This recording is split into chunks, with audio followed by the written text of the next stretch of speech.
HMS A1, the Royal Navy's first all-British designed and built submarine, was launched in 1902 in Barrow-in-Furness. 10 years later, she was lost whilst undergoing naval trials between Chichester and the Isle of Wight. In 1989, a local fisherman snagged his nets on the hull of this uncharted wreck, and local diver Martin Woodward was asked to investigate. At first it was thought that it might possibly have been a Holland-class submarine because the Holland 5 was lost some way to the east. When we looked at it, obviously the conning tower features and everything else pointed to it being an A-class submarine, and obviously coming back to look at the records, it was quite easily identifiable, and then correlating that to the loss of the A1. And we looked around for something that would definitely identify the wreck. One identifying feature I've got is like a flag-holding device. So I found it on the seabed, and that really confirmed the identity of the submarine. Before you go down, it's an obstruction that someone's caught up in with their net, and you're thinking on the way down, as you go down that line, I mean, the visibility was pretty bad the first time. You're thinking, I wonder what it is. Is it going to be exciting? Is it going to be old? Is it going to be this century? Is it going to be 2 centuries old? Whatever. So you never ever lose that buzz. I mean, I've dived on literally hundreds of wrecks, but I never lose that buzz of not knowing when you're entering the time capsule what you're going to find.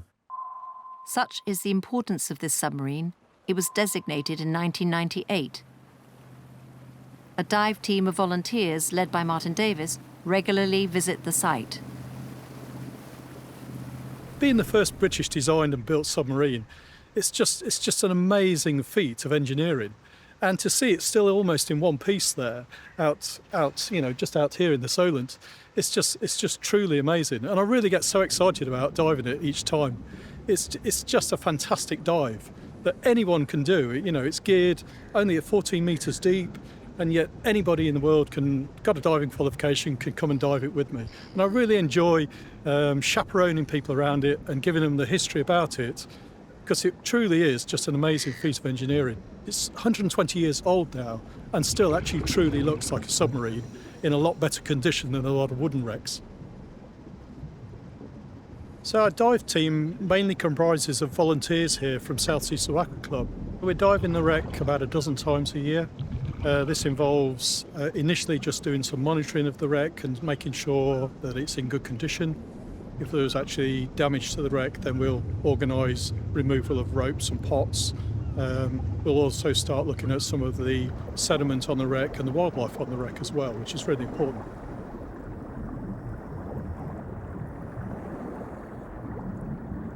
Illegal potting on the wreck is quite disturbing, really, because the damage that it can cause, and more recently in the last 2 years we've had some serious damage to the hull, so it's quite disappointing to see it. I learnt a lot of the skills that I've got now from the Nautical Archaeological Society. They're based here down in Portsmouth, and it was really handy just in the early years of wanting to dive the wreck but actually not knowing truly what I could do and what I needed to do. And so I got in touch with the Nautical Archaeological Society, and they instantly put me into some courses, and I learnt some skills very quickly about underwater archaeology, which was absolutely fantastic. So it's been a really rewarding experience being a licensee. I've stuck at it for 18 years, and I think the rewards really of actually seeing the wreck, keeping an eye on it, keeping it as protected as we can do, reporting incidences to Historic England, and being a chaperone for many people and passing on that knowledge of one of our first British designed and built submarines.